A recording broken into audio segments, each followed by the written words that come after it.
All right, let's turn our focus to this now. South Africa's summer fire season has just begun in the Western Cape, and the wildfire crisis has already claimed 34 lives this year, 18 of them firefighters. This tragic record highlights the escalating risks faced by all firefighters in a changing climate. To speak more on this, we now welcome Trevor Abrahams, Managing Director of Working on Fire.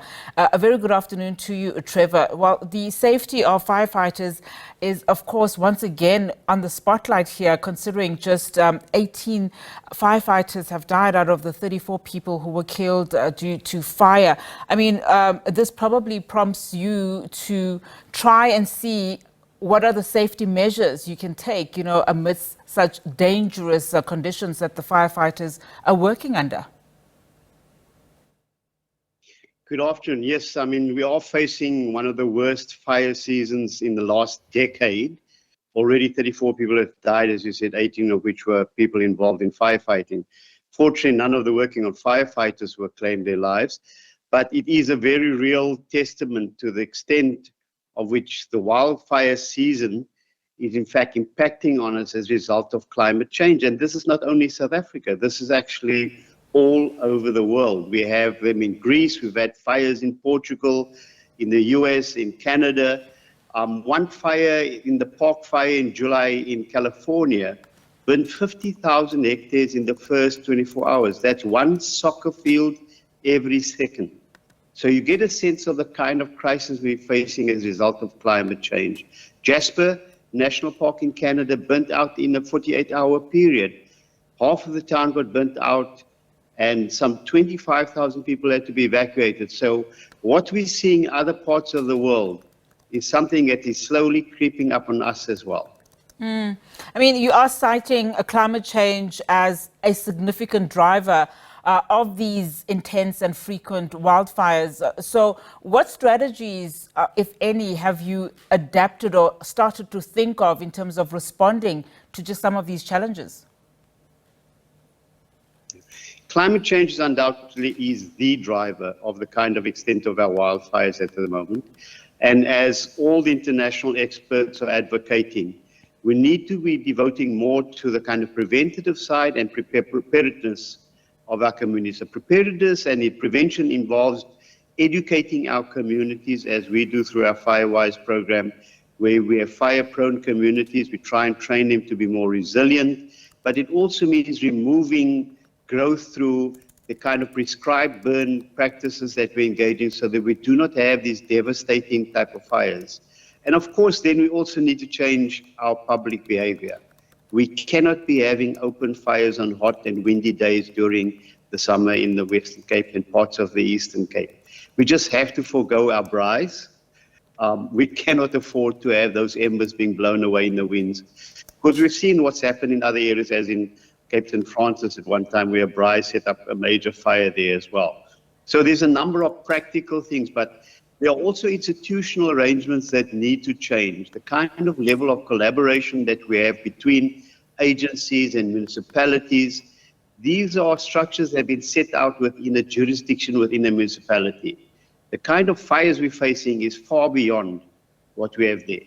But then we also need to look at the kind of partnerships we need to cultivate between our private sector as well as the fire management agencies. If you look elsewhere in the world, in the case of Northwest Territories, where we were defending the capital Yellowknife in 2023, they had 20,000 people evacuated there, but you had a company like De Beers contributing to that fire. So, that's a practice we're going to have to see. So far, some of our insurance companies have come to the party, but we need a much broader participation in this effort to manage our wildfire threat. Do you think, wildfire management is receiving enough attention locally here in the country and at international conferences like COP29, for instance, where pledges are being made, and some of those pledges, of course, behind them, you would have the added assistance from a funding perspective and also a coordinated stakeholder reinforcement, I would imagine? I think you raise a very valid point. COP29 had a large focus on mitigation efforts, and as you can see from the reports from that conference, not enough came out of it for the South. I mean, we must understand that the climate change challenge the world is facing is the first major transnational threat we've had to our societies since the nuclear war, which has largely been mediated through negotiations and treaties. So this is something that we would hope COP29 would in fact respond to much more strongly. There are some commitments, and I think those things unfortunately take a while to come into play, but we do need multilateral resources in terms of supporting countries who are affected by climate change, whereas they themselves were not the major cause of the kind of emissions that has created this change in our climate pattern. So there is a great need to operate on the international plane, and as we are hosting the G20, I think we're looking to see if we can in fact insert this as part of the agenda for international collaboration, which, as you rightly point out, also involves the issue of resources to deal with it at local level. Trevor, as we wrap, on a practical level, and very quickly if you can, what can ordinary South Africans do, to mitigate some of these risks that are, imposed by fire in the country, particularly in the Western Cape? Yeah.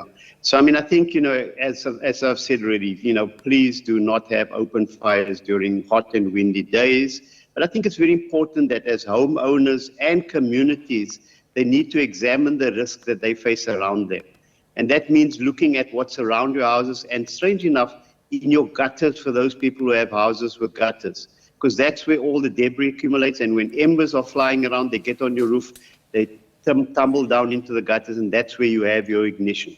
So, we'd encourage people to look at our website, Working on Fire, and look at the fire awareness material there. We are planning to bring in a product from Canada called Fire Smart, which will even extend to points where you can get an app to do a self-assessment at home. So, I think the message from the international community is that we have to have a full society approach to dealing with this kind of challenge. All right, Trevor, thank you so much for your time. Really do appreciate it. Trevor Abrahams is the Managing Director of Working on Fire.